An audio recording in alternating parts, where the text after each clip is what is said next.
Hello, everyone. Dr. Allen here. Hope you are having a great start of the semester now that we're a couple weeks in. Few things. One, apologies if last week's video, if I was a little, um, I don't even know what the word is, coffee. I had a pretty bad chest cold. I think I'm feeling a lot better now. I'm actually recording this on Saturday morning. A little informal, but I do have a shepherd hat on. But I wanted to make sure to get this recorded so I can maybe open it up a little early for everyone. I know a few people like to get going on Sunday. So, with all that being said, I'm just going to go ahead and jump right in for the week, try to keep this video somewhat, um, I'll say, kind of short in that 15-minute range. And let's just go ahead and go. Few things. One, I just wanted to touch base because I had a question or two that came in this week on the home when you go into course content. I just wanted to make sure, put everyone at ease. I want to actually switch to learner view real quick. You'll see three things that you do not need to worry about right now. I thought it was a very good question. Of course, now it's going to be very slow, so I can't show you. But when you go over here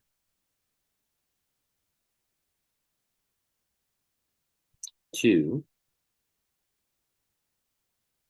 the page, sorry, my internet's a little slow at the house. You'll have your week. Right now, we have week two. I'll show you week three here in a few minutes.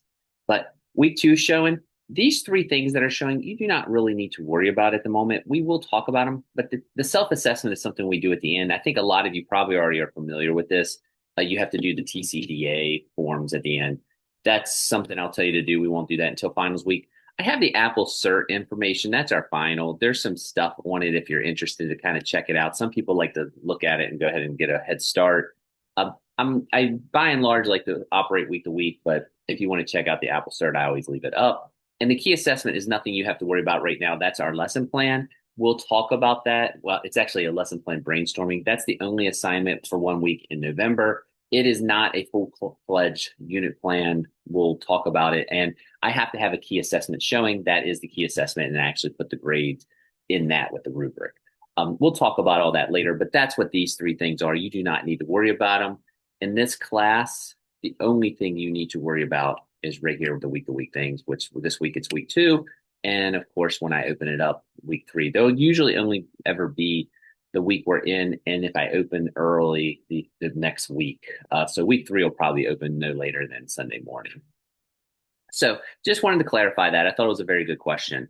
Oh, and one other thing, I mentioned this on the overview last week, but I still had a person or two email me, and it's something I try to catch them, and I still they sneak through.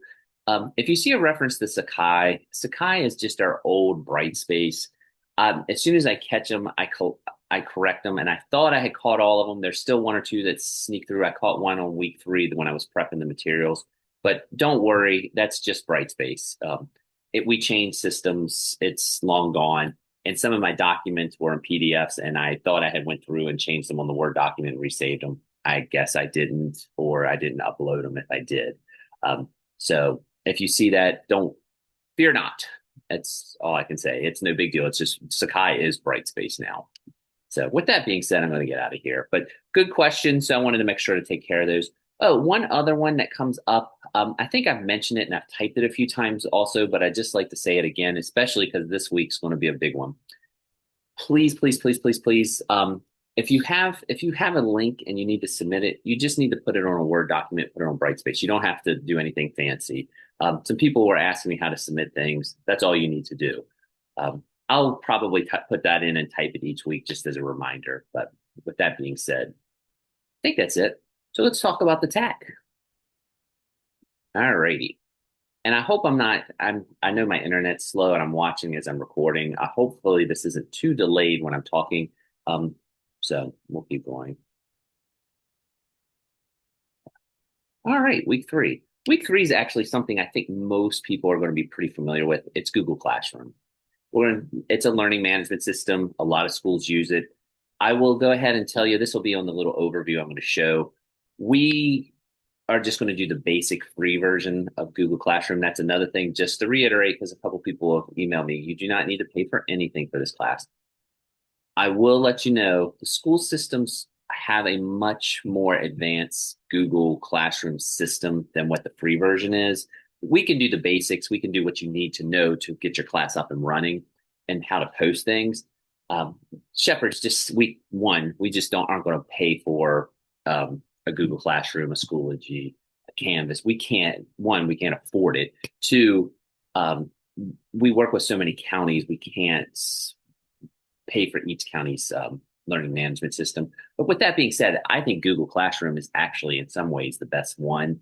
Um, I think it's the easiest to use. It's the easiest to set up. So we're going to just do a few things with it. I'll show you that. And then also, I wanted to jump back because I said I would mention this last week and I was just running short on time. You're going to hear references to 21st century skills. Don't sweat it. I'll pull this up right now. 21st century skills, way back in the year 2000. I don't even know if anyone was alive in 2000 when these started to come out. But in 2000, there was a big movement to make everyone very skilled in 21st century skills in all disciplines, education being no different. So they've come up with these skill sets. It's kind of one of those things, whatever was old is new again. If you go in here and look, there are different 21st century skills that relate to, and a lot of them are connected to technology. One is actually technology. But as you can see, there are 21st century skills: critical thinking, creativity, collaboration, communication, information literacy, et cetera, et cetera. These four, though, are the big four. These are the ones most of the time in education when you hear anyone referencing 21st century skills, it's usually critical thinking, creativity, collaboration, and communication. And the reason, there they are, and you can see the chart, and it's all right there. And you can see they all kind of build on one another. The reason I'm just bringing this up, and I'll probably talk about them again when we do the lesson plans back in coming in November. It's a brainstorming activity where you're just kind of envisioning what your unit would look like. I do ask you to cite some 21st century skills that are in it. So I just wanted to make you aware that they are out there. This is the link. I'll put it under week 3 since I didn't actually have it in the video for week 2. But these are the 21st century skills. Now that we're a quarter of the way through the century, I guess they still apply. I know they do. But anyway, that's if you ever hear 21st century skills reference, that's what we're talking about. All righty. Sorry, I had promised to talk about those and I almost forgot. All right, this week we're going to do Google Classroom. Google Classroom is the assignment. There's no choice like last week with the web assignments, which I will hopefully have graded no later than Tuesday or Wednesday. And by the way, nice job. I know the web assignment is usually, I've been teaching this class now for 7, 8 years. The web assignment is usually everyone's least favorite. That and Ed Puzzle, for some reason, seem to be the two that most people do not.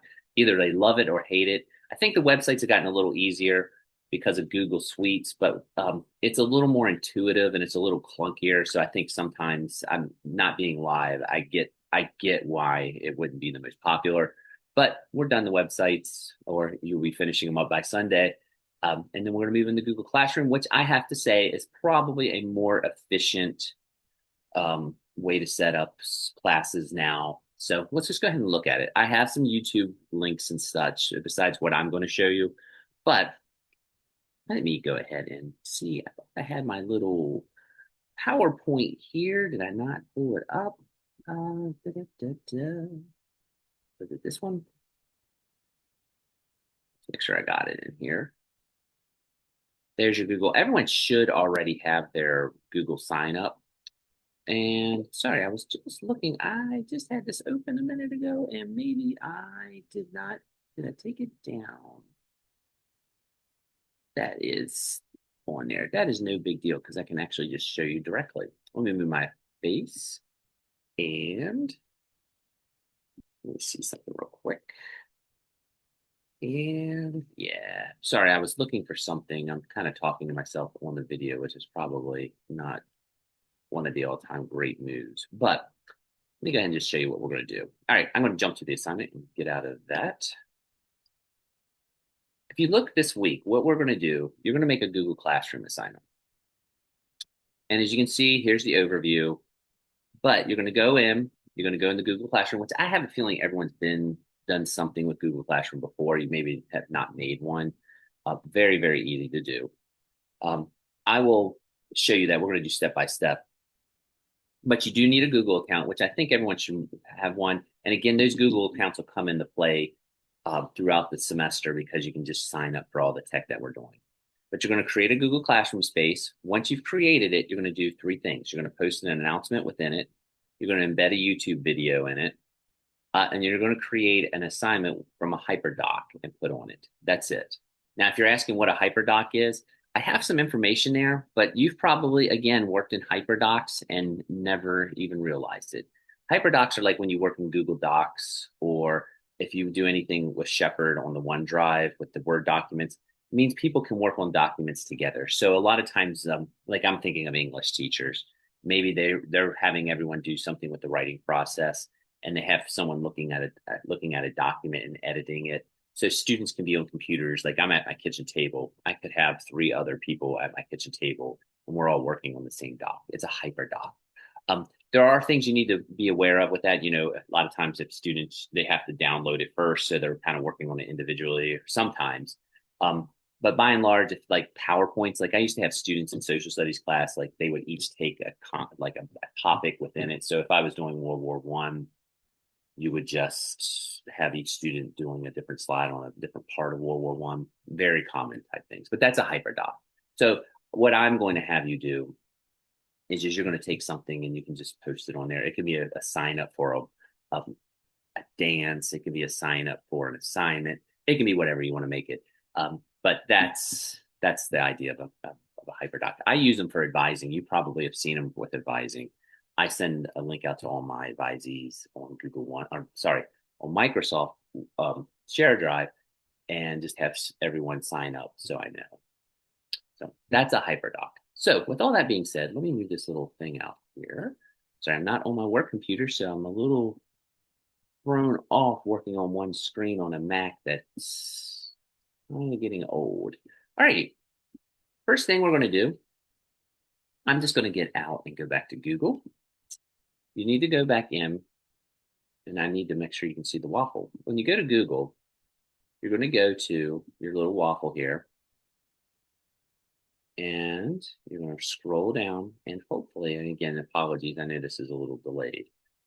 You're going to go to Google Classroom. You're going to hit that. And as you can see, I'm going to have a bunch of things that pop up from other classes. But when you get in here, you're going to go and you're going to hit this plus sign. And you're going to create class.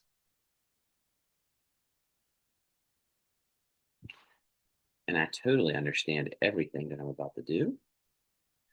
I'm not going to have you add students or anything like that, but you're going to create a class. So I'm going to do World History, Section 1, Subject, Social Studies. That worked for me. And room, again, none of this has to be legit. It's more about just using the tech.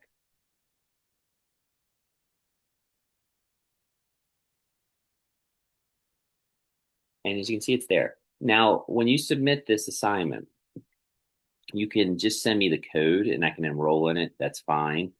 Or you can actually share it and I'll show you that there should be something right there. You can copy class code or you can send the class invite. You should be able to submit these, like I say, on a Word document right on Brightspace. But if you really have to, you can just send it to my email. I don't mind with the Google Classrooms if they come directly to me through my Shepherd email. But with all that being said, you can see here, we're in our space. You can customize the top. Since I picked world history, it gave me a Greek vase. I'll keep that. But as you can see up here, you can customize. But as you see, you can start to do some stuff here. There's classwork, there's people. Again, you don't have to enroll anyone other than me into the class. There's grades. Like I'm just thinking of my son's classes. They all use Google Classroom, and I can see when their assignments are graded and things like that. So it's all here. But what we're going to do is I told you how to do an announcement. All you have to do is click right there. And it can be anything. Just make sure someone had asked, does it have to be related to teaching? Yes. I mean, it's an imaginary world. But so, for example, welcome to World History. Hope you had a great summer. We are going to have I mean, it doesn't have to be anything fancy. I just want to make sure that you know that. So boom, there's my announcement. Simple, easy as pie. Um, Now, if you want to do something with classwork, I don't care how you do the Google or the YouTube video, but if you go to create, we're going to create, you can do any of these. I'm just going to create an assignment. So as you look down here, there are different options you can do. Google Drive is where your hyperdocs are going to be, or you can create a hyperdoc right in it and it'll save it. We're going to do the YouTube video right now. So we're going to say French Revolution. And I love the type like that. I don't know why I always do that. So I might say, watch the following video on the French Revolution and be prepared to discuss in class. Maybe a pop quiz, hint, hint. And I'll go to Google, sorry, YouTube, and we'll type in French Revolution. And you'll click that. I'm a big fan of The Rest is History. It's my favorite podcast. So I'll just add that in there. They do YouTube videos too. As you can see, there's a whole bunch. It can be assigned to all students, your point totals, due date. So maybe I'm just going to have this due tomorrow. And you can attach a rubric, any of this, close submissions after due date. This is all, just you can see there's a lot to it. It's a very efficient system, I think. You can just hit assign. There it is. And when you invite me, I'll be able to see this and I can just easily go in there. This isn't the only way you can do a YouTube video, but to me, it meets the assignment. I just want to see that you can post something. The last thing I said that you needed to do was add a hyperdoc. Now you can do that one of two ways. You can either do it through the announcements. As you can see, it tells the students that there's a class assignment too, or you can do it in classwork. I'm going to do it in classwork, but it's neither here nor there. I'm fine with however you want to do it. Um, Paper topic, sign up. Okay. Please,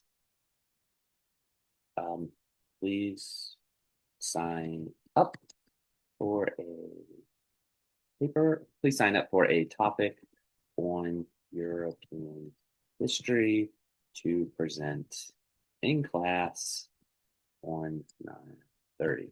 And then if I go to create, as you can see, I can just do the hyperdoc right from here. So I don't care which one you do, even if you attach a PowerPoint, maybe you've already made something from the field that you've done in Google and you want to attach it. That's fine. I just want to see that you can attach a hyperdoc.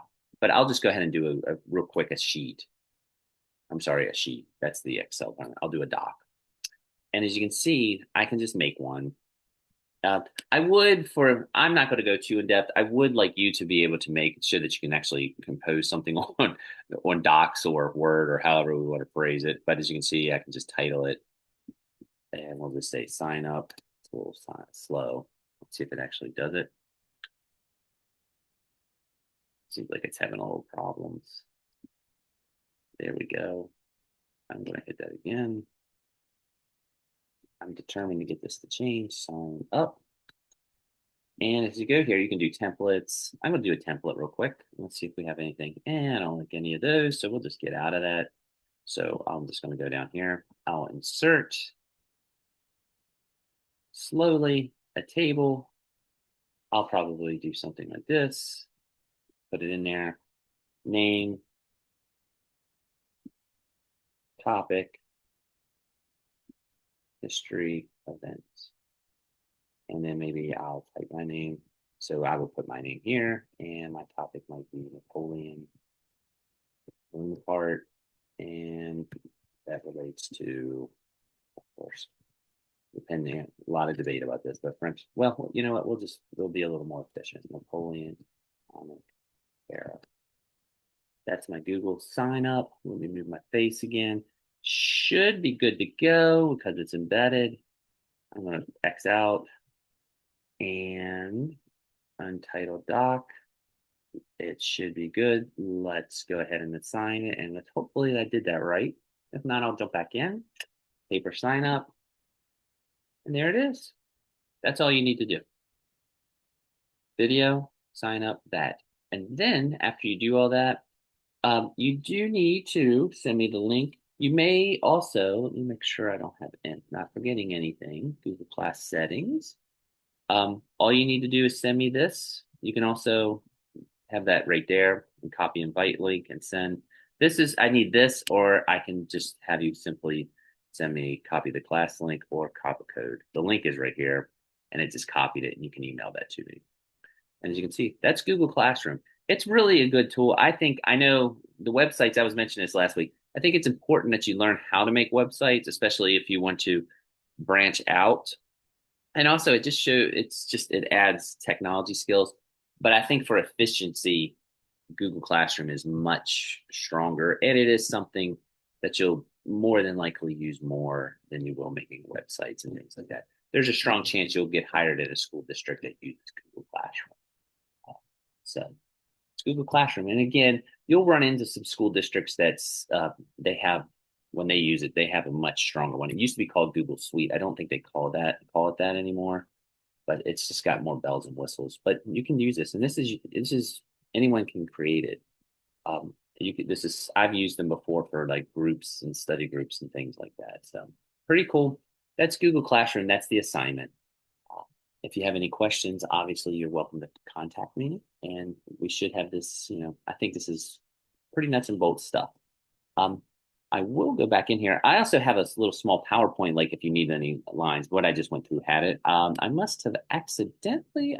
I'm like a little mad at myself because I thought it was there. I wonder if that's it. I might have not posted. This is up if you need it. Oh, I'm glad I did click this. You see Quizlet, don't worry about it. I used to share Quizlet pre-pandemic, and I keep leaving it on there just to kind of let people know you can add them to Google Classroom. There's so much with some of the things that we're going to talk about that you could actually just add and embed in Google Classroom. We're not going to do that. I used to make people embed Quizlets, but now I think more people use the apps on their phone with Quizlets than they do within the Google Classroom itself. So don't sweat it. But there you go. There's the thing, and it has little arrows if you need it. It's all there. And as you can see, test class, it's got your classwork and all that. I knew I had that on there. I had just looked at it and overlooked it a bazillion times. With that being said, that should be it. Everything for week 3 is up. Google Classroom, HyperDocs, Quizlet if you want to check it out. But again, I think most people know about that. When it says new policies for the future, that is your tech like a pirate.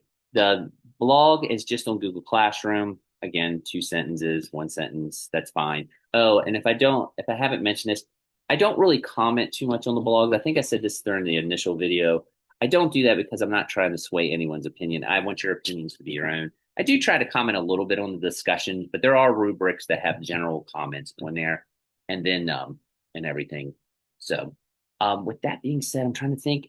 Discussion 3 is up. Discussion 3 should be on apps and templates related to tech like a pirate. You're feel free, there's a saying, good teachers steal. Feel free to check some things out. I also put some examples of templates if you want to look at it. Like this was one that I had used when it was Farcebook, when Facebook was exploding in the, I guess, it wouldn't be early 2000s, kind of that first phase of the 2000s. This is one that I had created as an example for my students on how to make a Farcebook page. We use the word document and, on historical figures. We were talking about the Crusades. And also, there's also a lot of people, I've seen student teachers use these, but a lot of people use Spotify like playlists where they'll take a topic like a book. So if we were saying, display my little bit of nerdiness here, but like if you were going to do something on The Hobbit and you were going to have Bilbo Baggins have like a Spotify playlist, what would be some of the songs? Like these shoes were made for walking. Since he walks, that might be something. But it's supposed to be a fun one, but he talks a little bit about apps. You can check it out. There's also resources on their website. So with all that being said, I said I'd try not to be too wordy. Thanks. As always, work has been great so far. Thanks for all the questions. It keeps me on task. It makes me make sure that I'm not missing anything, especially in an asynchronous course. And thanks for dealing with these videos. Thanks for me being a little informal. And but like I say, shepherd hat. With that being said, I hope everyone has a great week. If you have any questions, feel free to email me or stop by my office. A few people have done that. That's in 114C. It's by the history department, or if you know where Miss Baker, Miss James are, I'm kind of like in that U all the way back. I was drawing the U. I'm right at the base back there. So have a great week, everyone. And like I say, work's been great. Hope you everyone's starting to get placements and stuff. So I think those are starting to go out if you're going to have to do that. So talk to everyone later. I'm going to stop sharing and I'm going to stop recording. Have a good day.